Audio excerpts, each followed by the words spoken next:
ابھی میں ایک کلپ سن رہا تھا قاری خلیل الرحمان صاحب کا، جو گول ٹی وی پر آتے ہیں. میری ان سے جب بھی ملاقات ہوئی بہت احترام سے بات ہوتی ہے، گپ شپ ہوتی ہے.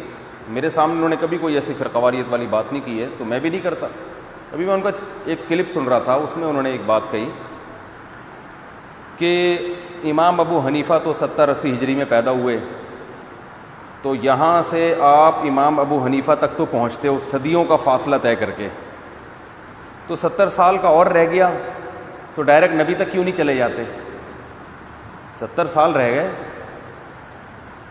مطلب قابل احترام ہے، میرا مقصد ان پہ طنز کرنا نہیں ہے. مقصد ان کا یہ تھا کہ ہم قرآن و حدیث کو فالو کرتے ہیں اور آپ امام ابو حنیفہ کو. تو ابو حنیفہ تک جب آپ اتنا پیچھے جا سکتے ہیں تو تھوڑا سا اور پیچھے چلے جائیں، یعنی وہاں چلے جائیں جہاں ہم گئے ہوئے ہیں. اتنی سی بات ہے. اب محترم نے بات کی، کوئی ان کا طنزیہ لہجہ نہیں، لیکن اس بات سے جو اس وقت امت مسلمہ میں اہل سنت میں 50% لوگ جو امام ابو حنیفہ کو فالو کرتے ہیں اور 30% جو امام شافعی کو فالو کرتے ہیں، کیونکہ امام شافعی کا زمانہ تو امام ابو حنیفہ کے بعد ہے نا، وہ اور تھوڑا، اور 17% جو لوگ جو امام مالک کو فالو کرتے ہیں اور 2% جو امام احمد ابن حنبل کو فالو کرتے ہیں، یعنی یہ 99% مسلمانوں کو اس تقریر میں بے وقوف قرار دیا جا رہا ہے کہ نہیں قرار دیا جا رہا؟ نہیں آ رہی بات میرا خیال.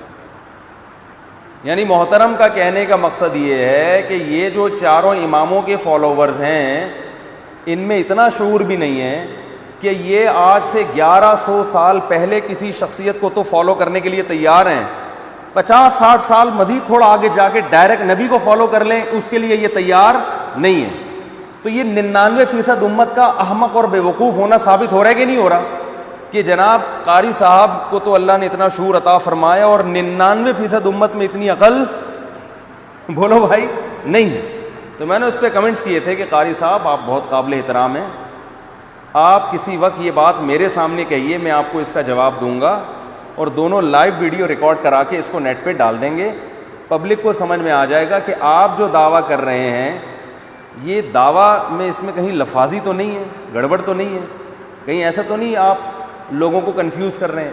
اور میں بھی اس کا جواب دوں گا اس اشکال کا. دونوں چیزیں سامنے آ جائیں گی، پھر عوام دلیل کی روشنی میں فیصلہ کرے گی کہ 99% امت صحیح ہے یا آپ صحیح ہیں. مگر افسوس اس پر ہوا کہ وہ کمنٹ میرے ڈیلیٹ کر دیے، ٹھیک ہے نا. تو بات یہ ہے کہ جو ابو حنیفہ تک پہنچ رہا ہے نا، وہ در حقیقت نبی تک ہی پہنچ رہا ہے. اس لیے کہ امام ابو حنیفہ محمد صلی اللہ علیہ وسلم کے علاوہ کسی اور کو فالو نہیں کرتے تھے. ڈائریکٹ نبی سے سیکھنا تو اس زمانے میں ممکن ہی نہیں ہے، ناممکن ہے. بات یہ ہے کہ ایک وہ مفتی ہے جو 15ویں صدی میں قرآن و حدیث کی تشریح آپ کو بیان کر رہا ہے، ایک وہ مفتی ہے جو 70 ہجری یا 80 ہجری میں پیدا ہوا اور آدھی سے زیادہ امت نے اس کو فالو کیا. تو نبی کی بات کو سمجھنے کے لیے اس صدی کے مفتی کو فالو کرنا زیادہ بہتر ہے یا اس مفتی کو فالو کرنا زیادہ بہتر ہے جس نے تابعین کا دور دیکھا ہے؟ اس طرح سے مقابلہ کرانا چاہیے تھا. ٹھیک ہے.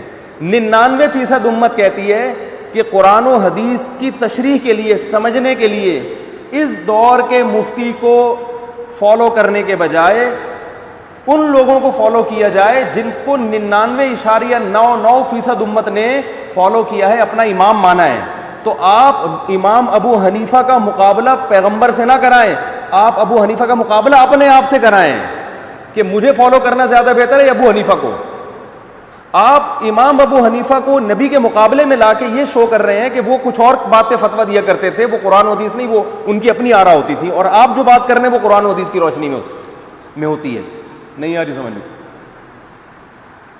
جب یہ کہتے ہیں نا حدیث کو لینا یا ابو حنیفہ کی بات کو لینا ہے، تو ظاہر انسان کہتا ہے یار میں امام حنیفہ کو کیوں لوں، میں تو حدیث کو لوں گا.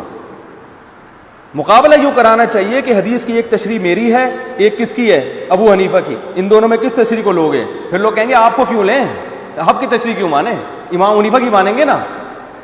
یہ عجیب جرت ہے یار، اپنے قول کو عین حدیث قرار دینا اور ابو حنیفہ کے قول کو ان کا اپنا ذاتی قول قرار دینا.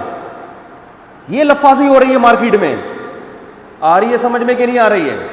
میں فروعی مسائل میں تشدد کا قائل نہیں ہوں، لیکن ہمارے ہاں ایک فریق مسلسل اپنی دلیل کو دلیل مانتا ہے اور پھر اپنی دلیل کو کہتا ہے کہ دیکھو یہ نبی کا قول ہے اور یہ ابو حنیفہ کا قول ہے. تو ابو حنیفہ نبی سے 70-80 سال کے بعد آئے, تو ابو حنیفہ تک پہنچ سکتے ہو, اس سے 70 سال پہلے ڈائریکٹ نبی تک کیوں نہیں پہنچ جاتے؟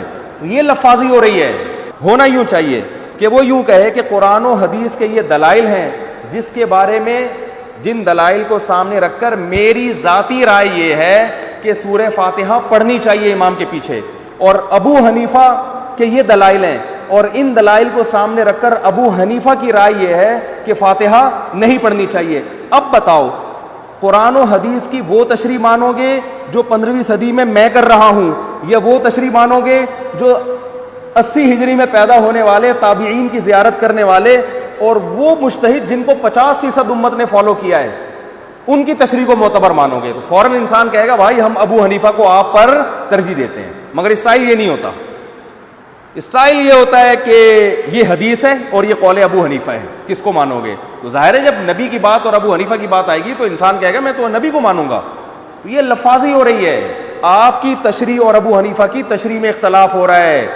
ابو حنیفہ کے قول میں اور حدیث میں اختلاف نہیں ہو رہا. حدیث کی ایک تشریح ابو حنیفہ کر رہے ہیں, ایک آپ کر رہے ہو.